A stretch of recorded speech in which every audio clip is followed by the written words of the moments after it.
Shalom para você que acaba de acessar esse vídeo, seja muito bem-vindo, muito bem-vinda ao canal Mensagens Bíblicas Ilustradas. Eu sou o pastor Montefusco e se você ainda não é inscrito, se inscreva, deixe o seu like e compartilhe.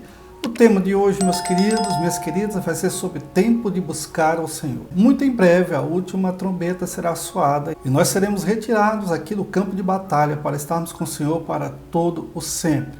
Mas até lá existem avisos prévios em que o povo de Deus deve estar se preparando para esse grande dia. Vamos ao nosso estudo. O nosso tema está baseado em Oséias capítulo 10, versículo 12, que diz: Então eu disse, semeai para vós outros em justiça, ceifai segundo a misericórdia, arai o campo de pouso, porque é tempo de buscar o Senhor, até que ele venha e chova justiça sobre vós. Uma outra versão, para esclarecer um pouco mais o que significa, o que está ali em cima, eu disse, plantem boas sementes de justiça e terão uma colheita de amor.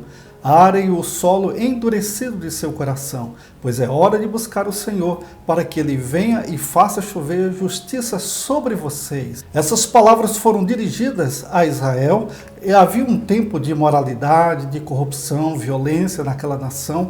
Oséias agora está chamando Israel ao arrependimento, pois a época que Israel devia buscar a Deus havia chegado. Vocês podem estar perguntando quais são essas condições em que o povo de Deus deve buscá-lo. O Senhor deixa claro as condições de quando é tempo de buscá-lo. E a primeira condição é quando o juízo de Deus ameaça a terra. Sim, quando nós percebemos que o juízo de Deus está próximo de vir sobre a humanidade, é tempo de buscarmos ao Senhor, é tempo de nos consagrarmos, é tempo de nos arrependermos. E quais os motivos de tais ameaças de juízo? Por que é que Deus há de julgar o mundo novamente? A Bíblia mostra Deus como um juiz, tomando nota das nações. Olha o que está escrito em Provérbios 15, 3. O Senhor Deus vê o que acontece em toda parte. Ele está observando todos, tanto os bons como os maus. Nada passa despercebido aos olhos de Deus. Deus é aquele reto juiz. Ele tem realmente que considerar todas as coisas que são feitas, de certo ou de errado, de bom ou de ruim. Porque Deus, ele há de trazer a juízo sobre todas as obras malignas, sobre todo o pecado. Aquele pecado que não for confessado e lançado aos pés do Senhor Jesus Cristo. Esse pecado será confrontado e passará pelo juízo de Deus. E o que será que Deus vê ao olhar para a nossa nação? Observe essas condições comigo. A primeira coisa que, ao observar a nossa nação e todo o restante do mundo, Deus com certeza vai ver muita violência. Lembra o contexto do juízo lá do dilúvio? É dito que a violência dos homens havia realmente extrapolado todos os limites, subido até os céus. E por isso mesmo requeriria naquela época que o juízo de Deus fosse implantado. E assim foi feito. Assim nós estamos vivendo uma época de grande violência. Olha só o quadro de violência que nós temos diante de nós. A cada 24 minutos, um assassinato é cometido nos Estados Unidos. A cada 10 segundos, uma casa é arrombada. E a cada 7 minutos, uma mulher é violentada. Revista Time. Com certeza vivemos tempos de instabilidade. Nós estamos vivendo tempos de muita violência, de muita insegurança e de muito medo. E olha só esses dados. Em 2024, o mundo conta com mais de 30 guerras em andamento. Com certeza o mundo está um caos, o mundo está passando por um período de grande instabilidade social, emocional, espiritual. Em todos os sentidos nós estamos sofrendo violência.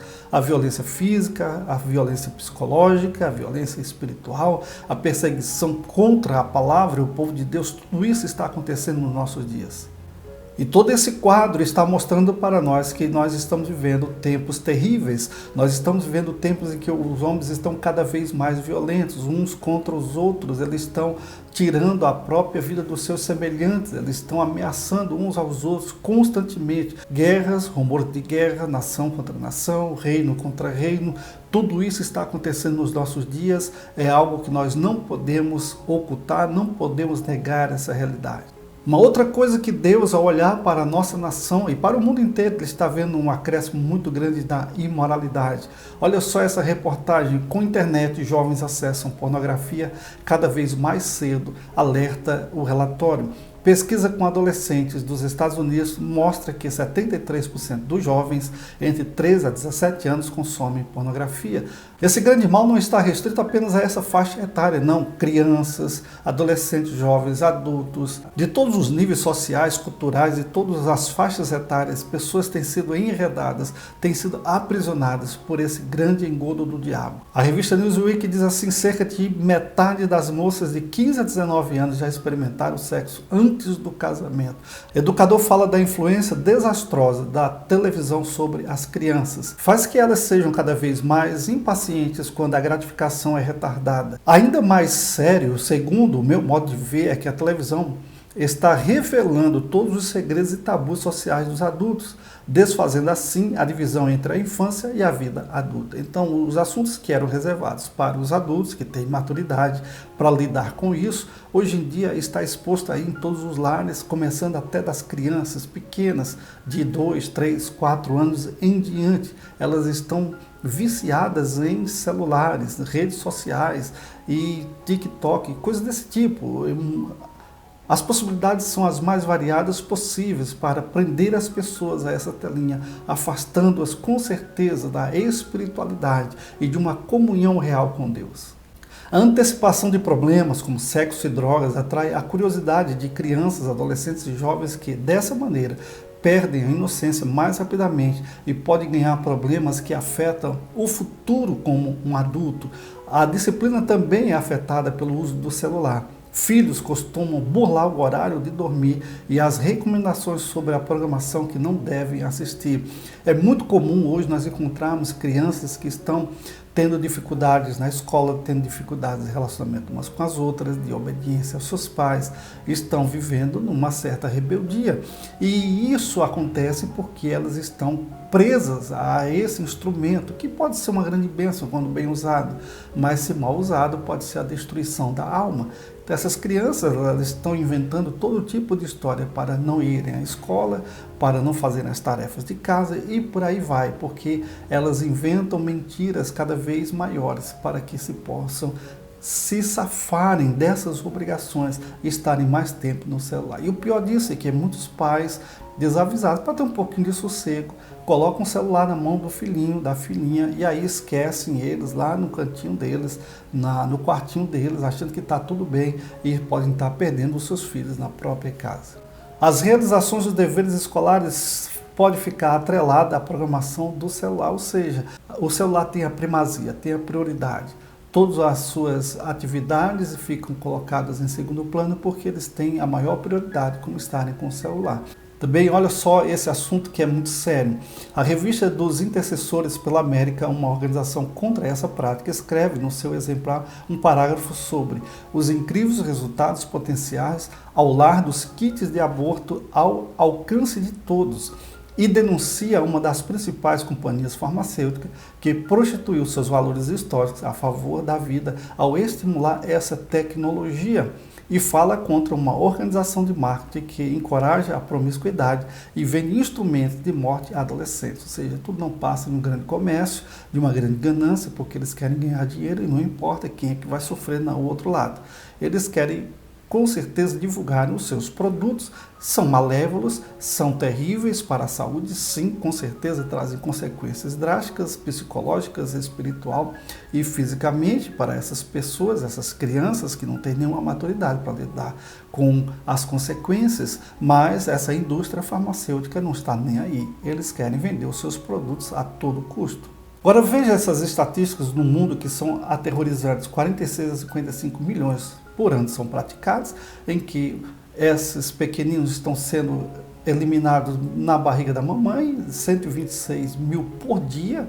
É uma catástrofe, com certeza, não temos como negar isso, e 78% em países em desenvolvimento e 22% em países desenvolvidos. Aproximadamente 97 países permitem essa prática.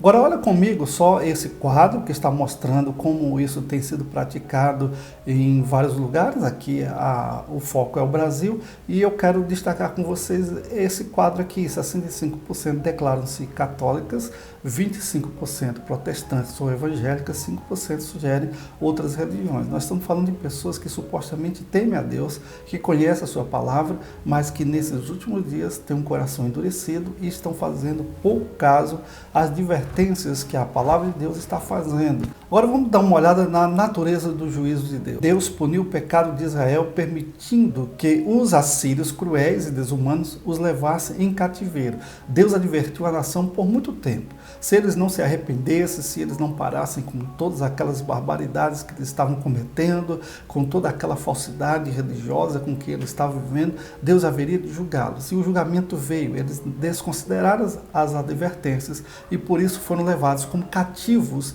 para uma terra estranha, onde eles ficaram longe do templo, longe dos seus parentes, onde eles ficaram longe da sua terra que tanto amavam e por aí vai.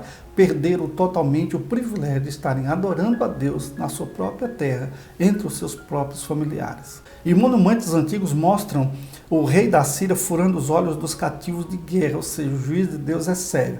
Você não pode desconsiderar as advertências, nem eu. Nós não podemos fazer vista grossa, porque a Bíblia diz que o nosso pecado nos há de encontrar. Ninguém ficará impune, a não ser que essa pessoa, quando teve a ciência daquilo que cometeu de errado contra Deus, ela se arrependeu de verdade, de fato, profundamente, na sua contrição de alma, e Deus o purifica, Deus o perdoa, o livrando das consequências. E às vezes as consequências nos seguirão, mesmo depois de confessado.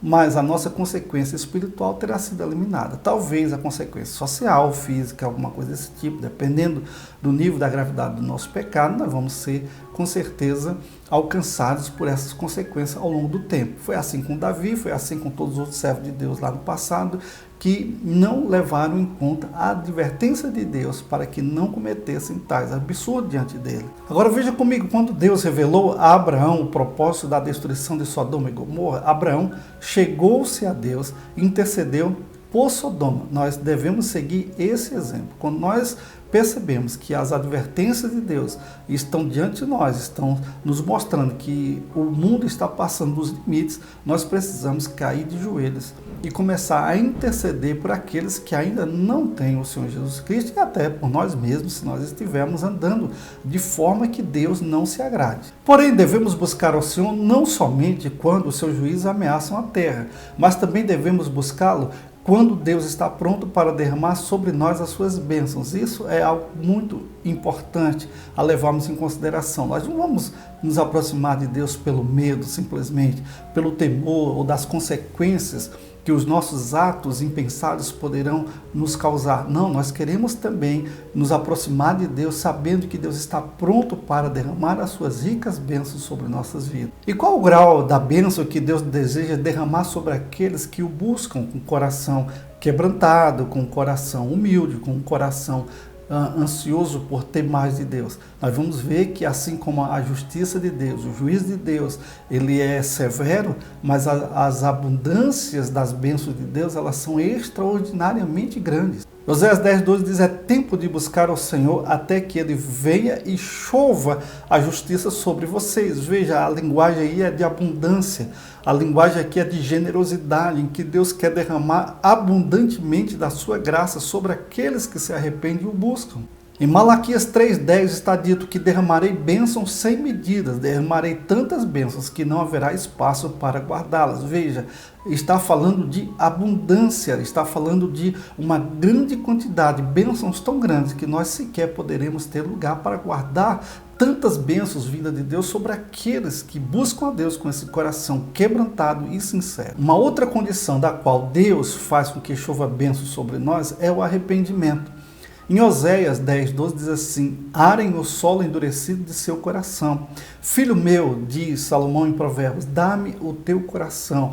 Deus se alegra com o quebrantado de espírito, com aquele que tem um coração compungido, aquele que tem um coração que está esmorecido diante do pecado, mas ao mesmo tempo está cheio de ternura para com Deus e que quer mais de Deus. Buscai ao Senhor de todo o seu coração e você vai encontrá-lo com certeza absoluta. Uma outra condição é a busca fervorosa.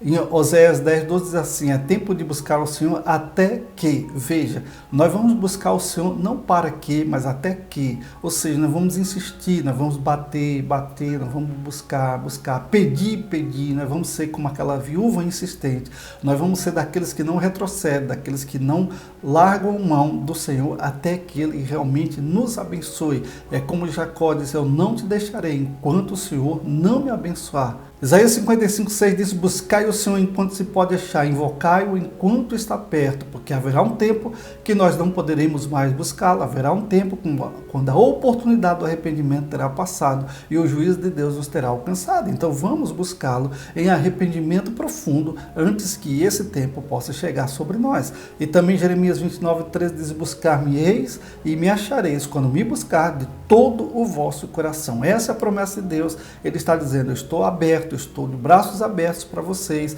eu estou pronto para recebê-los, desde que vocês se voltem e busquem a minha face com todo o coração de vocês. Então aprendemos aqui que nós devemos buscar ao Senhor quando os juízos de Deus ameaçam a terra e quando Deus está pronto para derramar sobre nós as suas bênçãos. Que Deus abençoe a todos e até a próxima oportunidade.